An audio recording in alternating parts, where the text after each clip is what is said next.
My family came to Oklahoma in 1893. That's before statehood, you realize. Yeah. And the first one was Jake Katz, and he came from Germany to Stillwater. And then he opened the store in Stillwater in 1895. And my father was born in Kentucky in 1892. His family had stores in Kentucky. And my grandfather, he had come from Germany. There was a little lull, I guess you call it a sort of a recession. And Jake was prospering in Stillwater. It was territory, new, and they had just gotten land grant college up there. And so my grandfather sent his oldest son to see what was going on in Oklahoma territory. And so he located in Sapulpa in 1910. And that moved my father's family, which was 10 children, they all moved to Sapulpa and opened a store there.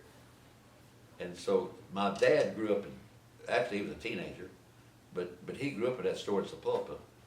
And then he married my mother, who was a native of Kansas City, in 1924.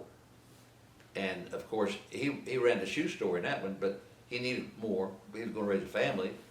And he and one of his brothers looked around and located in Ada. And so they put a Katz Department Store in Ada. Remember when they built the building we're in, they originally were in a smaller building, it's still there, 115 West Main. But then when they expanded, they built the building, well they completed it in 1939 and I was 6 years old. And I can remember that vividly. It has a basement.